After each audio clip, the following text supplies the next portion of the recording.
Bueno, grato es hablar en este medio de comunicación de tantos valores que atesora la historia desde el punto de vista patrimonial, no solamente material, sino también humano. Una cosa conlleva a la otra. No se puede hablar de iglesia sin pueblo, no se puede hablar de ciudad sin ciudadanos, y tanto en esa arquitectura civil como religiosa, en esa arte, el arte también desde el punto de vista de la pintura, de la escultura, de tantas cuestiones que tenemos, y también, por supuesto, de la literatura, que no nos podemos olvidar, y la oralidad. Yo soy un defensor de la oralidad, así que de antemano muchas gracias por estar aquí en el día de hoy. Juan Manuel Reyes Cornejo y también Germán Rodríguez Cabrera, bienvenidos. Buenas tardes, Buenas Isidro. tardes. Buenas tardes. Bueno, y tengo que decirles, tengo que empezar con una felicitación, porque el director nos decía que nuestros espacios, y especialmente también el espacio de lo que es en sí esa grabación que hicimos en la Concepción de Isidro,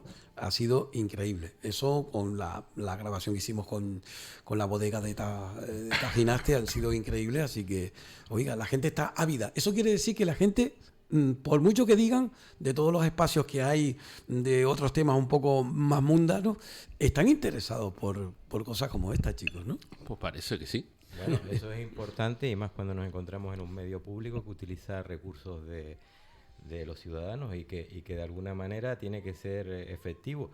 Y a mí me alegra un montón que no sea un poco la materia al uso, que es el corazón y las desgracias, ¿no? La prensa amarilla. Sí, sí. Y eso me alegra un montón.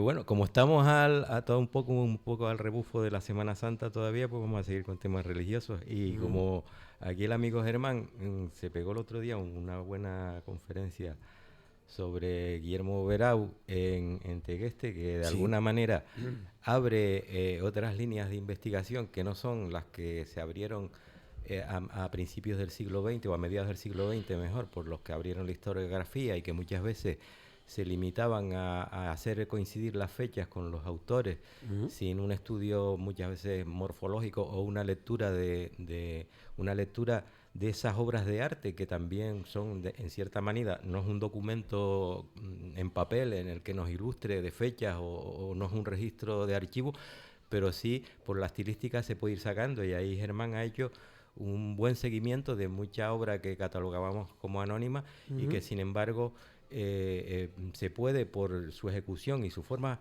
y su morfología, pues se puede un poco intentar ubicar con determinados autores, que muchas veces eso también entraña una grave dificultad porque, bueno, en Canarias este tipo de, sobre todo es arte lignario, quiere decir que es en soporte de madera en la mayoría de los casos, es una arquitectura interior también que conllevaba la participación de varias disciplinas artísticas, desde ebanistas, tallistas, carpinteros, escultores, e incluso de los que se dedicaban también a la arquitectura, porque no dejemos de entender que un retablo viene a ser también una forma de engrandecer o de magnificar o de dar monumentabilidad a nuestros edificios, que empezaron siendo mudéjares y eran muy no eran esa gran arquitectura que conocemos en el continente, sino una arquitectura más básica, pero que sin embargo se veían, se fueron viendo enriquecidos a partir sobre todo del 17 y de la segunda mitad del 17 y del 18, primero con el manierismo y después con el barroco, se fueron viendo de alguna manera engrandecidos y luego nuestro contacto con distintas fuentes que venían de fuera, porque claro, Canarias en 500 años tiene que beber obviamente de fuentes foráneas, desde Andalucía a Portugal, incluso a Flandes, América de vuelta, el claro, retorno de América. claro, entonces eso crea una idiosincrasia que es propia nuestra, que es un Sí. poco el retablo canario y desarrollado sobre todo en la época barroca. Y eso le da una significación que nos caracteriza y que muy bien exponía él en su conferencia, una serie de innovaciones traídas. Por ejemplo, en Guillermo Verau pues tenemos a un representante que viene de fuera, es un francés que viene de otro ambiente, de otra formación, y que introduce temas como los estípites, que aquí eran menos frecuentes, y es un poco ese salto que se da entre unos autores que eran más manieristas, que salieron a lo mejor de Garachico con Martín de Andújar y ese primer, luego a ese barroco, incluso a algunos elementos rococó también podemos tener en nuestras iglesias. Sí. Esto un poco como introducción y ahora que Germán... Sí, no, claro. Además yo, una cosa solamente, Germán, nada más para entrar, que después, si no ahora, después me la respondes, pero que es increíble. Yo viendo otros lugares, otros sitios, ¿no? Hay una especie, digamos, de estilo, no sé si sui generis, pero con toda la amalgama de culturas y de movimientos y de estilos que tenemos en Canarias, sobre todo en los retablos y en esas cosas, porque te llama mucho la atención los motivos vegetales que se repiten. Lo he visto yo en la Concepción el otro día, como también lo vimos históricamente en la parroquia, y también la Concepción antes del fuego, ¿no? Del incendio. Pero que eso es algo que nos denota, que nos cambia, que nos da, o es más de lo mismo. No, vamos a ver, hay una evolución en el retablo. Todo parte, como bien dice él, de una tradición manierista o tardomanierista que se aplica al barroco, que es una estructura como muy ortodoxa, siguiendo los cánones de los órdenes arquitectónicos, pero que luego el barroco, con figuras como Veró, empieza a romperse y a entenderse el retablo como algo no solo como un elemento arquitectónico, sino también un elemento maleable y decorativo, que es el sentido, con un sentido más teatral, porque hoy también volvemos a entender, hoy no vemos las iglesias como se veían en esos tiempos, porque hoy tenemos luces eléctricas. Sí.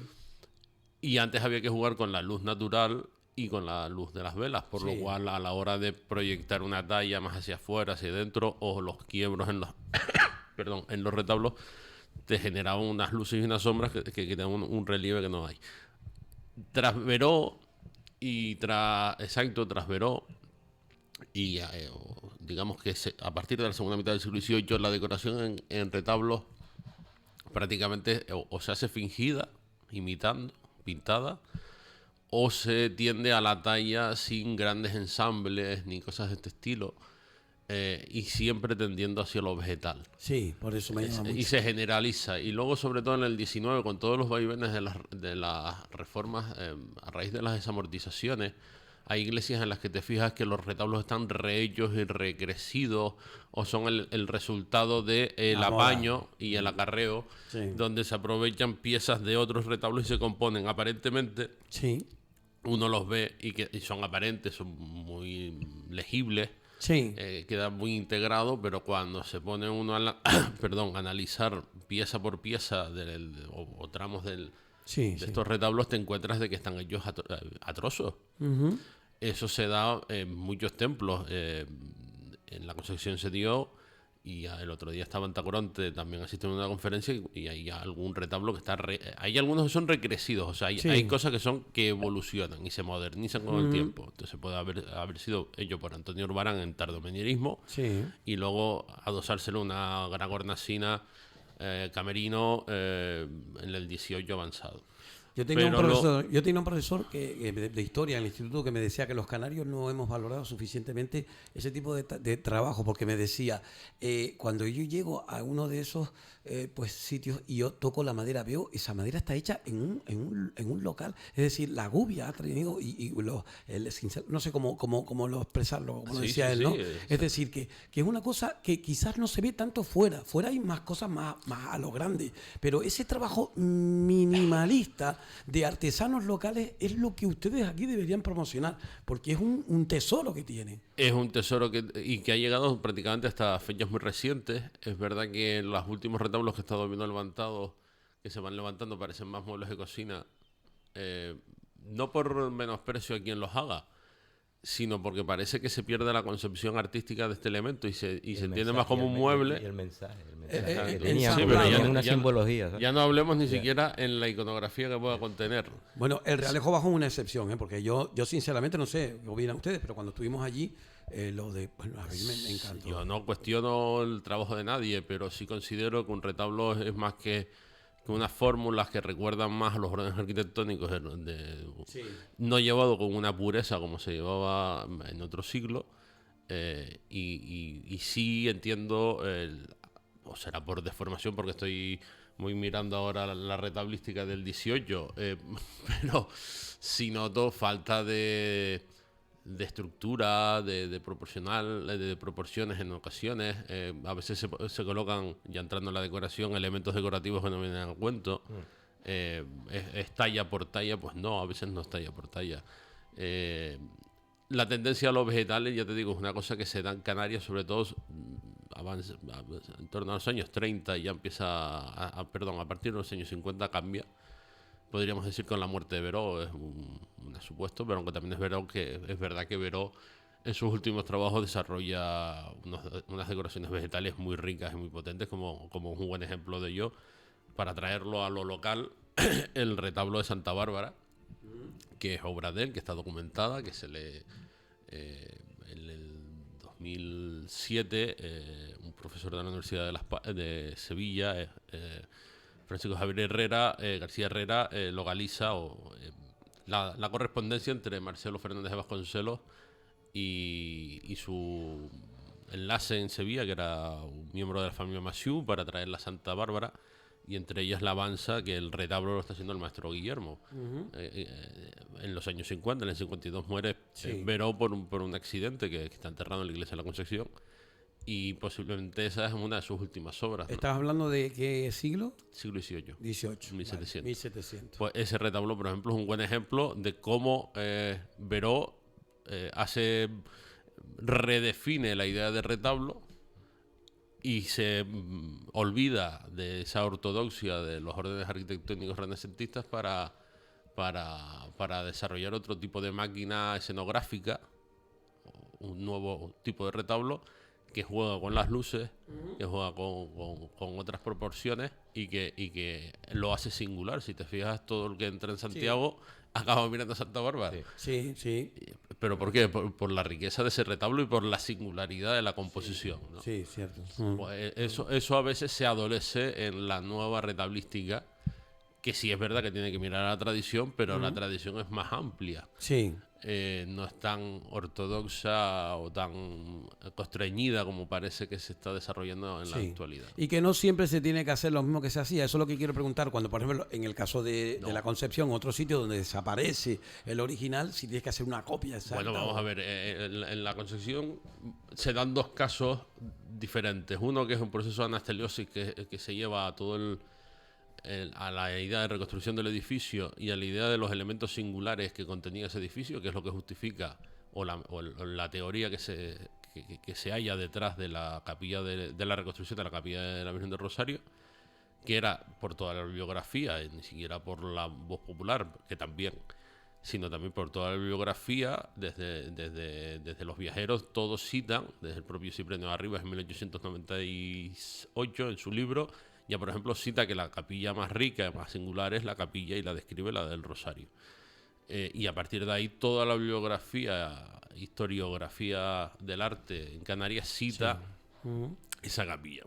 Era lógico que en la reconstrucción de ese templo, y más salvándose la pieza principal, que era la escultura que presidía la capilla, se reconstruyera imitando lo antiguo. En el resto de la iglesia se aplicó otro tipo de criterio, que es, manteniendo una estética más propia de otro tiempo, desarrollar otro tipo de propuestas y dar otro tipo de libertades. También se vio, como creo que lo planteamos el otro día mínimamente bien en el reportaje que hicimos en la iglesia, en la reconstrucción de las esculturas que se desaparecieron. No había por qué copiar por copiar, ni copiar lo que no valía. Y ahí, por ejemplo, Ezequiel de León dio un ejemplo de cómo acercarte a la piedad popular recordando lo quemado, pero haciendo una obra diferente, haciendo una obra tuya. No puede ser de otra manera, claro. Entonces, porque lo otro ya es generar una falsificación o algo así. Sí, no, además que... Hay aspectos, Isidro, que hay que destacar y que muchas veces, como decíamos antes, cuando se inició la historiografía de este tipo de arte, pues de alguna manera se identificaban fechas porque no había tantos datos con autores, ¿no? Y hay muchos que se atribuyen, por ejemplo, a Lázaro González de Ocampo, que es un autor local, y que es un poco esa transición de ese manierismo hacia el barroco. Y sin embargo, no se dan cuenta que muchas veces esos retablos, por esa construcción que tú decías tan artesanal que se hacía, porque no se disponía de los medios ni de los materiales, muchas veces no eran objetos de un único artífice. Incluso muchos se iban demorando en el tiempo y son un poco más eclécticos, no son precisamente... Hay veces que uno no se da cuenta y hasta que no empieza a mirar los libros o analizarlo en detalle, no te das cuenta de que los retablos se fueron haciendo durante por lo menos 30 años. Claro, ¿no? Y después de eso, date cuenta tú, Germán, que existe otro fenómeno, y es que cuando llega la desamortización, como bien tú exponías, esos retablos, muchos de ellos se cambian de ubicación, son piezas muebles, pasan de conventos a lo mejor a iglesias, y unas veces tenían una constitución plana, pues se hacen ochavados porque no caben en la capilla, o se restan elementos, como pasar con las tablas de Marazuelos con el retablo de los Remedios, y entonces sufren una transformación, incluso se rearman con piezas de otros retablos, y era lo que él estaba comentando, de que viene a ser una especie de collage, que es un poco ecléctico, es decir, aquello no se sabe bien porque ves que, aparente, que tiene un primer cuerpo. Bueno, y vamos a poner ejemplo, el tema, por ejemplo, que se le atribuía a Gabriel de la Mata, a Balázar González de Ocampo, del retablo de la Inmaculada Concepción de la Orotava, por ejemplo, que una parte se inspira en el desaparecido, por desgracia, de Candelaria, también, que relataba la vida de la Virgen con los distintos misterios. Pues te das cuenta que hay distintas formas de trabajarlo, entonces no se pueden atribuir. Tú, porque encuentres, por ejemplo, cuando los restauramos ahora, porque encuentres en un sotobanco el nombre de un autor, no puedes pensar que todo el retablo puede ser de él, porque a lo mejor hay elementos que pertenecen a distintos artífices y que se fueron creando por esa precariedad precisamente, y por esa falta de materiales, y por esa labor artesanal que requería un tiempo que ahora a lo mejor no es tan necesario porque nos valemos de otros procedimientos, requería que hubiera varios artífices. Entonces no se puede uno tirar a la piscina sin agua y decir esto es de Lázaro González de Ocampo, esto es de Gabriel de la Mata, esto es... Bueno, en ese caso se nota mucho la diferencia entre lo que es Lázaro y lo que es Gabriel. Sí, hombre. Y después, otra cosa, no es lo mismo el trabajo que se hace para un primer cuerpo, para un segundo cuerpo, que para un ático, por ejemplo. Y los detalles, como están, para verlos en perspectiva, el autor, una por premura de tiempo, otra por y porque la distancia te implica en la visión de por la propia luminosidad que tú... No, incluso, exacto, ese matiz tan interesante que dijiste antes. Te está determinando. Entonces, es que a día de hoy no tenemos una cosa... o sea, habría que apagar esas iglesias y verlas con la luz del día. Claro. O iluminadas con arañas de velas para darnos cuenta tal vez de cómo funciona de cómo funcionan esas máquinas. Mira, qué buena idea esa, bien llevada a cabo, me refiero yo con mucho cuidado, lógicamente, porque el fuego dentro de las iglesias ya no es, además con el recuerdo que tenemos. Hay medios técnicos suficientes pero para realizar, mira, un documental sobre patrimonio, nos dan pie a nosotros, lo hacemos, un documental de cómo sería la iluminación de una iglesia en ese momento y las, digamos, incluso hasta las propias imágenes iluminadas con velas. Tiene que ser una cosa increíble. Es muy interesante, y también es interesante, por ejemplo, el tema de que hoy en día uno llega a los edificios, a este tipo de edificios, y se encuentra las imágenes de devoción a la vista, pero antiguamente no era así. Eso estaba todo oculto con velos, con cristales. ¿Sí? Y todo eso ha restado. Eso estaba promovido para la mejor conservación de las piezas. Sí. Y todo eso se ha olvidado. A día de hoy se abre una ventana y se quitan cristales y se ponen sin filtros solares ni nada, y se cree que simplemente para que quede mejor. Pues no, eso lleva unos filtros. Antiguamente esas esculturas se han conservado porque tenían velos, porque tenían cristalerías delante que evitaban y controlaban la luz. Las luces eran controladas. Entonces todo eso es una cuestión a estudiar y a tener en cuenta a veces a la hora del análisis, que a veces nos perdemos. Hombre, lo que sí está claro es una cosa, lo digo yo y lo dice mucha gente, no solamente en el campo del patrimonio, sino de la cultura en general. Hay una ramplonería, una simplificación tan grande. Personas que empiezan ahora en esto y que lo quieren de un sablazo arreglar todo. Y enseguida, desde que oyen un nombre, sé yo que te pego, ¿no? Hay un poquito de pobreza desde el punto de vista, ¿no? Siempre ha habido. Pero es que ahora más que nunca, imprudencia. En los medios incluso. Siempre ha habido imprudencia. Eso yo creo que es con natural con la condición humana, ¿no? O sociedad. Pero con los adelantos que hay hoy en día, con lo que tenemos de Bueno, feedback, de estudios, de trabajos, de personas preparadas como ustedes, que llevan un montón de años, y que tú dices, no, lo simplifican, todo lo Ya, simplifican. pero ¿no? el problema... La ignorancia es atrevida. Isidro... Incluso con digamos que diplomas en la pared. Cuidado, si yo no estoy diciendo... El problema ¿no? es- ¿Me entiendes lo que te quiero decir? Sí, Salamanca Es decir, no da lo que como Salamanca sí. no presta lo que Natura no da. Exacto, ¿no? O que la universidad no entra en la de todo, ¿no? Hay gente que ha pasado por la universidad, pero la universidad no ha pasado Exacto, por ello. eso es el hecho. Con toda nuestra, obviamente, humildad desde ese punto de vista, porque yo quiero que sean todos los estadios. Es decir, no solamente la persona que tiene académicamente demostrado, sino mucha gente que también, pero sobre todo la gente que viene ahora y que se cree que no sé cómo que les digo. Es decir, la tradición la puedes resumir en dos folios. ¿Tú me entiendes lo que te quiero decir? Es decir, una cosa que eso ya es redundante, ya no se ve. Eso para que... Bueno, ¿Cómo? interesante. Lo que acaba de decir él ahora, eso nadie lo ha dicho. Que yo no he visto lo de la iluminación con vela. Es que nadie se presta atención a eso. O lo que tú me dijiste en su día, el tema de el encerado de las imágenes, el darle una pátina que después con el tiempo se quedó con oscura. ¿Te acuerdas que hablamos de todo eso? Entonces, Sí, eso es otro, exactamente. Pero es que hay que entender un poco la mentalidad de esas piezas, por qué llegan de esa manera o por qué un carpintero se recrea en hacer quiebros y quiebros en cornisas para poder... lo voy a dejar con la miel en los labios. Nos queda más que un minuto. El problema muchas veces de todo esto es cuando gente que no tiene el conocimiento suficiente pues se mete a decidir. Y en eso, por ejemplo, se ve mucho ahora en el mundo cofrade que por gusto pues se mutilan las imágenes o se mutilan o se hacen encargos que no tienen un sentido, porque todo esto se hacía con una significación y un sentido y tenía una simbología. Tú te pones hoy en día a repasar retablos y ves, por ejemplo, que la heráldica que tienen con respecto a las imágenes que contienen no tiene nada que ver, porque resulta que ha habido grupos de poder dentro de las iglesias o de las parroquias que han retirado al titular que era de ese retablo para poner al de ellos porque el de ellos tiene... Bueno, y eso ha pasado, por ejemplo, con el tema de las avocaciones marianas, que hubo una época incluso que por orden episcopal solamente podía haber una vocación mariana por iglesia y se peleaban las cofradías por ver quién se llevaba el gato al agua. Entonces, ese tema, bajo la ignorancia, y se cometen muchas barbaridades. Y hoy en día, pese a que tenemos gente preparada, como aquí el amigo, que te puede documentar sobre el tema, la gente toma decisiones por gustos y por modas estéticas del momento. Por capricho, y hasta por capricho personal. Porque lo vi en tal sitio y me pareció interesante o llamativo y quieren replicarlo. Oye, tenemos una segunda parte el jueves que viene porque esto es muy interesante, pero hoy no dispongo de más tiempo. Se nos van 25 minutos en plis plas, pero es que hoy no dispongo de más tiempo. La verdad que les invito y les pido disculpas y la semana que viene le damos más Esperemos también no apabullar mucho a nuestros seguidores para que nos sigan viendo en YouTube. Le estoy diciendo que no solamente nos vean los reportajes, estamos hablando también de lo que es el apartado aquí. Hay cosas de las que decimos que a lo mejor caen mal también. No, pero mira, interesa.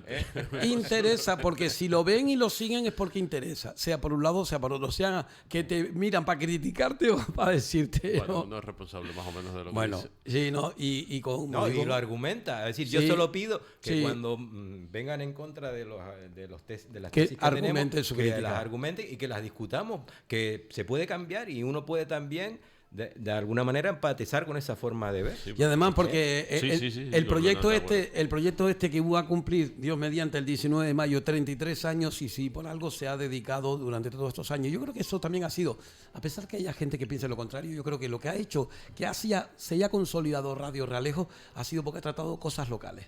De todo lo que hemos hablado de nuestras parroquias, de las tradiciones, de nuestra gente, de la historia, todo eso antes, ustedes imagínense 33 años, quita 33 años de Radio Realejo y no pongas nada. Mira, Isidro, si nosotros... ¿Qué nos queda? ¿Los periódicos? ¿Qué pasa con los periódicos? Si ahora ya no publican nada ni de anexo de la prensa, ni de historia, ni de nada. Si con esta labor logramos, por lo menos que la gente se fije un poquito y que se plantee lo que nosotros traemos aquí, ya nos podemos dar con un canto. ¿Entienden ustedes ahora por qué digo yo eso de pléyade de colaboradores? Porque esto es un medio de comunicación que no se sustenta con 7 personas, nunca se ha sustentado, y eso es de agradecer muy mucho el compromiso que adquieren ustedes también. Cuidado con el pueblo en general, no solamente el municipio de Los Realejos, sino con nuestra tierra y con nuestra cultura hispana, como quieran, mundial, como quieran decir, como seres humanos. Oye, la semana que viene más, ¿de acuerdo? Muchas gracias. Muy bien. Saludos, gracias. Gracias.